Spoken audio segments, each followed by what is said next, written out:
find it strange that him saying that is considered so dangerous to say when every religion, as you said, would acknowledge there is evidence and information in there. Yeah, well, what's happening, and of course what's happened over the last 35 years, is you say something and people abuse you and ridicule you. And then eventually more and more people start to see how valid it is. And this is what's happening now with Carlson, which is why it's very, shall we say, disappointing that he can't acknowledge someone who's been doing it and saying this all this time. But he says in that interview that the non-human force comes into incarnation, which he acknowledges that Christianity believes in, the sons of God who interbred with the daughters of men and all that stuff in the Old Testament. And then says they're as solid as this chair or this table or whatever he mentioned.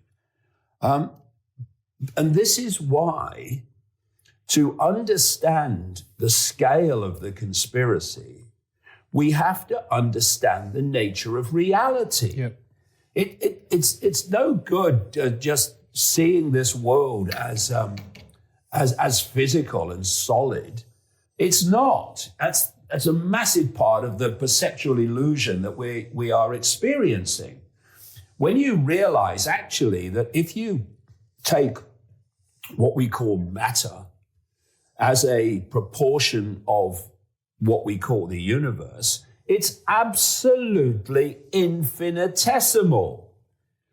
The vast majority of the universe, overwhelming majority, is not matter. In fact, 99%, some say as high as 99.9% of the visible universe is something called plasma. Yeah. And when you start to realize how these different dimensions interact with each other and how a dimension that's in frequency terms close to this one on the dial, beyond our ability to see it, because we can see almost nothing except this tiny frequency we call visible light. Everything else our sight senses can't see. So people say, why can't we see these entities? Well, because you can hardly see anything. Yep. And so you have this focus on matter, which is basically all the five senses can perceive. And at the same time, you are interpenetrated. This reality is interpenetrated with these other dimensions. And like I say, where they're very close on the dial, they can interact. Yep. And these other dimensions, although we can't see them, like this one called the astral, or the fourth dimension is another way it's described, it's so close to this human reality on the dial that interaction can take place. Possession can take place, where these entities can connect themselves into the electromagnetic field of humans and take over their thought, perception, and behavior processes. All these things are going on. And to say that, okay, I've kind of been told that this is happening. I've talked to some people who should know, and they tell me this is happening, but I don't want to know anymore. That's ridiculous. One of the key reasons it's ridiculous is the answers to what we do about all this is in that knowledge. Yep. So what he's basically saying is, there's a spiritual war going on, and I'm just going to continue in this realm of matter, and I don't want to know any more about it. Well, Tucker, what is happening in this world, what you do, this human world, what you do on your show in terms of exposing, mildly, I have to say, parts of what is happening, part of the conspiracy, you cannot understand that level of it, the way it plays out, without grasping the nature and the panorama of reality and the different sources and forces of manipulation that are going on. And to have a situation where you say, yeah, there's a spiritual war, but I don't want to know any more about it. I mean, that's breathtaking. But what it is confirmation of what I've been saying over the last year or so, which is that the mainstream of the alternative media has been hijacked and taken over by those who don't know enough to understand what's actually going on. And for someone to say, well, I'm starting to understand a bit of it, but I don't want to know any more, that is extraordinary to me. It is. And I think there's a couple of things to unpack there. When we shot this series Tuesday, you spoke about two things that was really important. Seeing the structures behind things, and therefore you understand why this is happening, and also seeing patterns in events and how, you know, that can generally lead to something which shows you why it's happening. And I think without that, you're lost.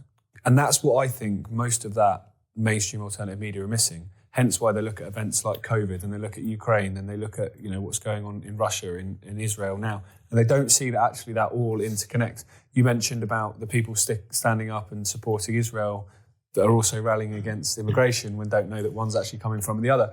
And I think without seeing that structure, that's probably why they're incredibly lost. Some malevolently, some probably know exactly what they're doing. But is this why for the last 6 months, 7 months, you've been so relentlessly calling these people out? Because you know that without this information, where none of them are going, we're never going to change anything. That's why it's so important to point out that the answers are here and they're not giving you them, so look elsewhere.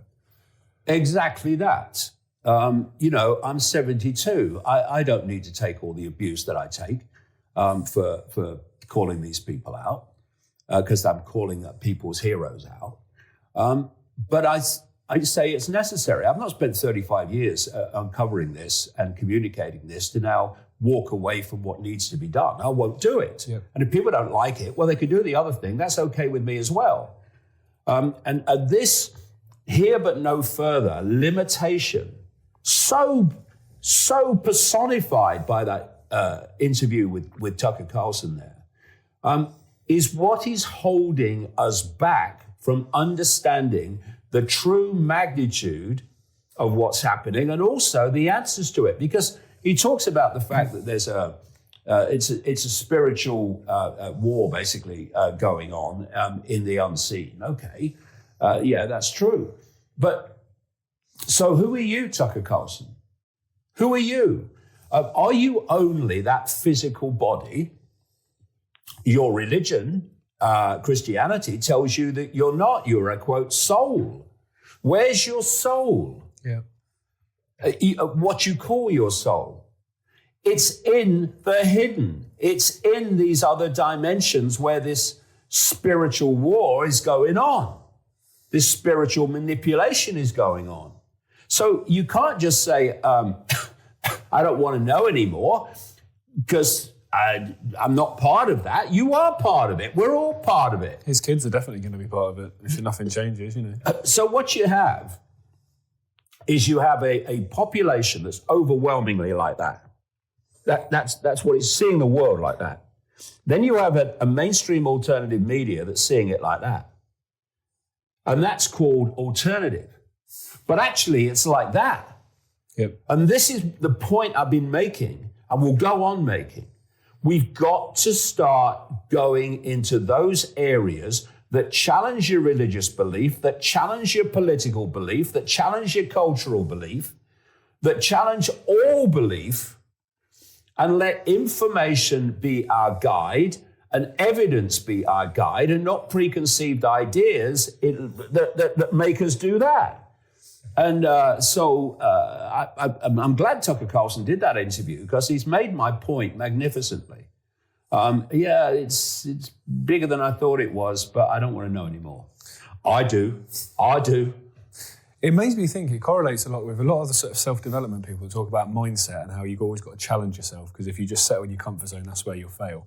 You could apply that here. If you only research information that's in a comfort zone of what you consider acceptable, whether that be a preconceived religious belief, political belief, whatever, you're never going to learn anything. You're never actually going to uncover anything. You're never going to be a maverick. You're never going to actually take it forward. You're just going to keep going around in circles, which is where they're going, which is incredibly frustrating. But that's unfortunately the way it is, which has definitely made you stand alone as somebody who's going further, which is, I think, only going to be beneficial moving forward.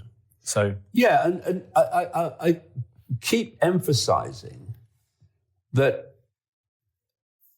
whatever we know, there's always more to know. And what a real, proper seeker of truth and seeker of what's happening does is constantly hold that thought. Whatever I know, there's always more to know. So the question is, what don't I know? And that keeps pushing, keeps you pushing on to learn more and more and more that they don't want us to know about. And to say, okay, I kind of get that this is much bigger than I thought, but I don't want to know anymore. That is actually the inversion of alternative to me. yeah, it is.